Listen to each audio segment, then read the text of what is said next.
Good morning. This is Tuesday the 20th, and I'm Greg Morse. And I'm excited to be continuing through our Quest 52 study with you guys this week. This week we're learning about Zacchaeus, and today's question prompt is read Ecclesiastes 5:8 through 6:12 through the eyes of Zacchaeus. How would he have interpreted this passage? So I want to go ahead and I want to read the passage in its entirety, and then we'll talk about the question a little bit. So Ecclesiastes 5, starting in verse 8. If you see the poor oppressed in a district, and justice and rights denied, do not be surprised at such things. For one official is eyed by a higher one, and over them both are others higher still. The increase from the land is taken by all. The king himself profits from the fields. Whoever loves money never has money enough. Whoever loves wealth is never satisfied with his income. This too is meaningless. As goods increase, so do those who consume them. And what benefit are they to the owner except to feast his eyes on them? The sleep of a laborer is sweet, whether he eats little or much, but the abundance of a rich man permits him no sleep. I have seen a grievous evil under the sun, wealth hoarded to the harm of its owner, or wealth lost through some misfortune, so that when he has a son there is nothing left for him. Naked a man comes from his mother's womb, and as he comes, so he departs. He takes nothing from his labor, and he can carry in his hand. This too is a grievous evil. As a man comes, so he departs. And what does he gain, since he toils for the wind? All his days he eats in darkness, with great frustration, affliction, and anger. Then I realized that it is good and prosper for a man to eat and drink, and to find satisfaction in his toilsome labor under the sun, during the few days of his life God has given him. For this is his lot. Moreover, when God gives any man wealth and possessions and enables him to enjoy them, to accept his lot and be happy in his work, this is a gift of God. He seldom reflects on the days of his life because God keeps him occupied with gladness of heart. I have seen another evil under the sun, and it weighs heavily on men. God gives a man wealth, possessions, and honor, so that he lacks nothing his heart desires, but God does not enable him to enjoy them, and a stranger enjoys them instead. This is meaningless, a grievous evil. A man may have 100 children and live many years, yet no matter how long he lives, if he cannot enjoy his prosperity and does not receive proper burial, I say that a stillborn child is better off than he. It comes without meaning, it departs in darkness, and in darkness its name is shrouded. Though it never saw the sun or knew anything, it has more rest than does that man, even if he lives 1,000 years twice over, but fails to enjoy his prosperity. Do not all go to the same place? All man's efforts are for his mouth, yet his appetite is never satisfied. What advantage has a wise man over a fool? What does a poor man gain by knowing how to conduct himself before others? Better what the eye sees than the roving of the appetite. This too is meaningless, a chasing after the wind. Whatever exists has already been named, and what man is has been known. No man can contend with one who is stronger than he. The more the words, the less the meaning. And how does that profit anyone? For who knows what is good for a man in life during the few and meaningless days he passes through like a shadow? Who can tell him what will happen under the sun after he is gone? Wow. That's a depressing passage, if I must say. I'm going to be honest. When I was asked to talk about this question, I looked over it for about a week, and I really struggled to understand this passage and really to answer the question that Mark's asking here, which is, how would Zacchaeus have interpreted this passage? It's a hard passage. It's a tough passage. It's a sad passage.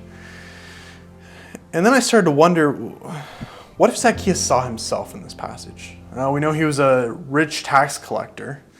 And so maybe when he read this, he did see himself in that. And how did he feel when he read that?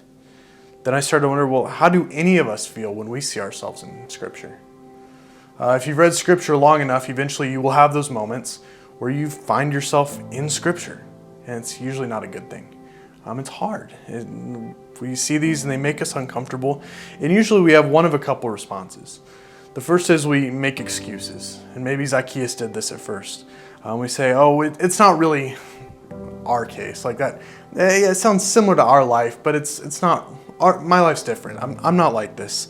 Even just looking at the first couple passages, of that text, it's easy to see where Zacchaeus might have said, well, yeah, Solomon clearly says that everyone's doing it.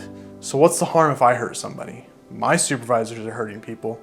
It makes sense that I do it too. We make excuses for why this passage doesn't quite apply to us. The second thing we might do is just kind of flat out ignore it. If it makes us uncomfortable, we say, you know what, I don't like this, and I'm not going to listen to it. It's just an old book, has nothing to do with my life, and we move on. We just flat out ignore the scriptures when we see ourselves in them. But occasionally, if we humble ourselves, we can admit, yeah, this applies to me, and it's hard. It hurts. Scripture does that. It's like a double-edged sword. It cuts straight to the soul sometimes, a lot of times, really. And I wonder if this passage did the same for Zacchaeus. But I also wonder if he viewed this passage one way before he met Jesus and a whole nother way after he met Jesus. Before he met Jesus, maybe this was a hard passage, as we've already talked about.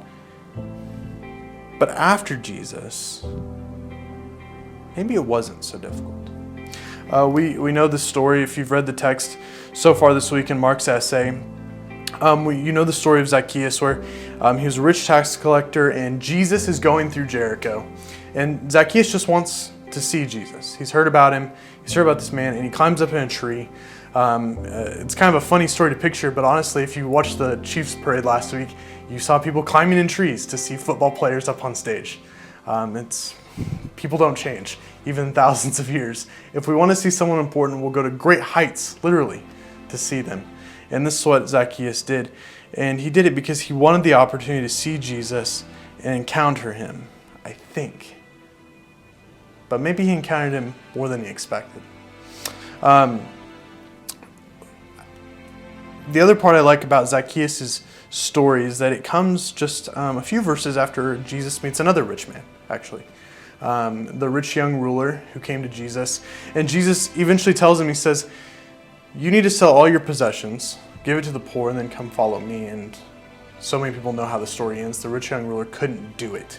He ends up walking away sad. And a lot of people only know that part of the story. But it actually doesn't end there. The disciples themselves, poor fishermen as it were distraught at this fact. And they said, Jesus, if that man can't get in to the kingdom, well, how can anybody? And I love what Jesus says, is he says, with God, all things are possible. And just a few verses later, we see him run to Zacchaeus, another rich man, who did encounter Jesus. And he had this life-changing moment where we don't even know what Jesus said to him. They go in for a party at his house, and suddenly Zacchaeus stands up and he says, I will give half of my possessions away. And if anyone I've cheated, I will give them 4 times back what I've cheated them.